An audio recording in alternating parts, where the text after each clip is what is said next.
La informática que estaba en lugares, pues, en instituciones y centros de cálculo casi en una situación de privilegio, efectivamente. A partir de los años 80 sale de ahí y se nos mete en nuestros hogares, primero con esos ordenadores personales, pero ahora es que nosotros tenemos computadores que nos acompañan en todos los lugares. Es que en cualquier electrodoméstico, por supuesto, en nuestro bolsillo, en nuestros dispositivos móviles, pero en nuestros coches, en todas partes tenemos computadores, ¿no?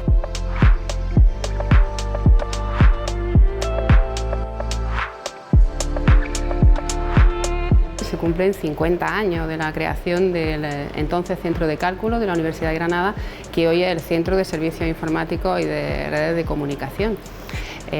Al final son 50 años de un camino, bueno, pues entonces inexplorado, ¿no?, en el que se embarcaron algunos hombres y mujeres que fueron pioneros, ¿no?, de la informática.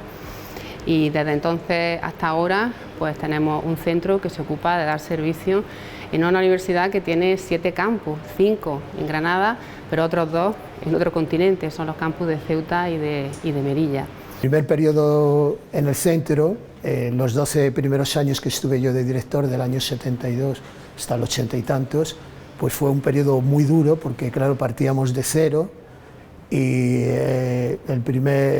las primeras herramientas que teníamos de cálculo era un terminal que se conectaba con un ordenador muy potente del Ministerio de Educación y Ciencia en Madrid y claro, eran unos recursos limitadísimos, teníamos escasez de personal, etcétera, etcétera, pero sacamos adelante un montón de aplicaciones, como la matrícula de todos los alumnos de la universidad, que se hacía hasta entonces manualmente.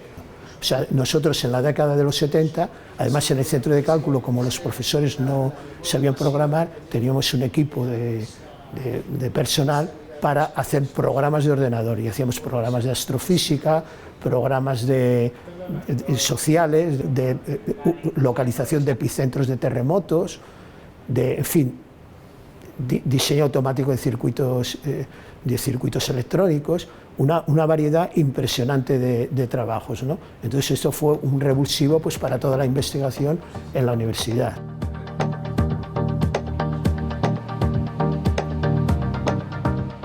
Albaicín es la última adquisición en cuanto a superordenadores con arquitectura paralela de memoria distribuida. El ordenador tiene una potencia de 822 teraflops. Esto significa que casi llega a los 1000 billones con B de operaciones con números reales cada segundo. Este número quizá no diga mucho, pero si lo contextualizamos con los 2 ordenadores restantes que hay en la sala de supercomputación, podemos ver que UGR-GRI, el ordenador que adquirimos en el año 2007, tenía una potencia de solamente 4 teraflops. Es decir, Albaicín multiplica por 200 la potencia de UGR-GRI. Es el supercomputador más grande que hay en la actualidad en Andalucía y claro, supone sobre todo para los grupos de investigación, porque los supercomputadores estos más potentes pues, se utilizan sobre todo para temas de supercomputación.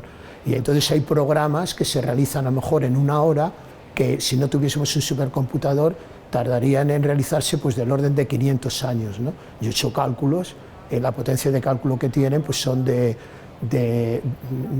orden de terabytes, ¿no? Que implica hacer miles de millones de operaciones por segundo, operando con números reales, ¿no? Entonces eso es una potencia de cálculo que para problemas de inteligencia artificial o que requieren una potencia de computación de altas prestaciones que llamamos, pues son ideales, ¿no? Es decir, la puesta en explotación de Albaicín ha supuesto una mejora cuantitativa, claramente cuantitativa, en el avance científico y de los modelos de la Universidad de Granada, pero también cualitativa, porque se han podido desarrollar modelos científicos y simulaciones que hasta este momento no podían ejecutarse con la infraestructura actual, con la infraestructura que teníamos hasta este momento en la Universidad de Granada. El impacto científico en Andalucía es importantísimo. Ya lo era las 2 generaciones, anteriores de ordenadores, pero en el caso de Albaicín tenemos trabajando con nosotros 566 investigadores de todas las universidades andaluzas. Aproximadamente el 60% de los investigadores son de la Universidad de Granada y el 40% del resto de universidades andaluzas. Para que te hagas una idea de las áreas de conocimiento que trabajan con nosotros, estos más de 500 investigadores se distribuyen entre 136 grupos de investigación diferentes que abarcan, como puedes imaginar, todo tipo de áreas de conocimiento: industria, científica, social, manejo masivo de datos. Prácticamente cualquier área de conocimiento hoy día trabaja con supercomputación o la necesita.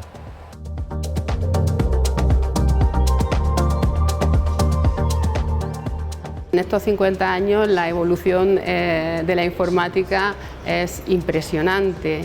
De hecho, con la exposición lo que nosotros queríamos era justamente reflejar esa evolución y el valor que eso ha aportado a todos los procesos, porque no se ha tratado solo de sacar de almacenes algunas piezas que es verdad que son singulares y que son valiosas, algunas muy codiciadas también por coleccionistas, sino sobre todo de contar un relato, ¿no? Que es el relato de esa evolución, que es esa historia y que es un reflejo de la propia historia, ¿no? de la informática. Materiales que muchas veces han ido cayendo en desuso porque se han ido reemplazando por otros más actuales que han ido evolucionando, y aquí tenemos un claro ejemplo porque en este caso la tecnología evoluciona muy rápido. Y bueno, el tener esa visión de compromiso con el patrimonio, que estas piezas que de alguna manera dejan de tener utilidad académica se les dé ese resignificado patrimonial y que haya habido gente que se haya preocupado de irlas conservando y irlas manteniendo y que nos hayan llegado hasta nuestros días, yo creo que también nos impone un compromiso de ponerlas en valor, de darlas a conocer y de hacer uso de ellas también desde un aspecto divulgativo.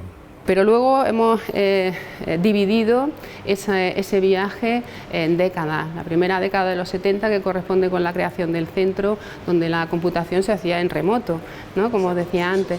Una siguiente década en la que ya se adquiere el primer computador autónomo, y luego una década en la que la computación se hace de forma distribuida, ¿no? Esto acompaña a lo que ha sido la evolución también fuera de la universidad, ¿no? Es cuando empiezan a llegar los ordenadores personales, bueno, pues también a los hogares, pero hemos llegado hasta el final y tenemos también una sección donde presentamos numerosos vídeos y material que reflejan cuál es la situación actual de la informática y con una perspectiva de futuro. Yo creo que cada visitante se sorprenderá con algo diferente, por eso la exposición creo que es muy rica, porque, como decía, habrá personas que disfrutarán enormemente viendo incluso las primeras calculadoras mecánicas y cómo se solucionaban, bueno, pues los primeros problemas de contabilidad con una máquina muy interesante que tenemos arriba. Habrá personas que se sorprenderán cuando vean pues, las tarjetas perforadas, que era la forma en la que se introducían los datos y los programas en los ordenadores de entonces. Habrá personas que se sorprenderán cuando visiten esta recreación, ¿no? del CPD. Cada cual tendrá una experiencia distinta, pero nosotros creemos que también la exposición es una oportunidad para divulgar cuál es la realidad de la profesión de la informática, ¿no? Por ejemplo, ahí exhibimos del primer computador, el de los años 80, la unidad de disco de memoria masiva que teníamos era de 50 megabytes, ¿no? Y costó 1.600.000 pesetas. Entonces esta le llamamos lavadora porque tiene el aspecto de una lavadora de ropa, ¿no? Entonces en este pendrive, que es de 128 megabytes, cabe el equivalente a 2.600 unidades como ese, ¿eh? 2.600. Y nosotros con esos 50 megabytes nos tenemos que arreglar para meter toda la información de la universidad y todos los procesos, ¿no? Claro, en esta exposición agrupamos una serie de piezas que evidentemente muchos expertos reconocerán, pero nuestra idea no era solamente ofrecérselo a un público muy selecto y muy vinculado a la temática, sino queríamos que tuviera también un papel divulgativo, un papel también de dar a conocer todo lo que de alguna manera ha supuesto la evolución de la tecnología, también de atraer públicos de edades escolares que de alguna manera pueden ver aquí reflejados pues, sus intereses vocacionales futuros, y de hecho pues, en cierto modo toda esta actividad expositiva se va a complementar con otra serie de propuestas divulgativas, de conferencias, de talleres educativos que van orientados en esa línea.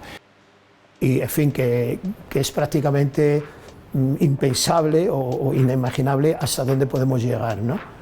pero en fin, que cada vez funciones que podíamos catalogar de superiores van a ser posibles de hacer con el ordenador, ¿no?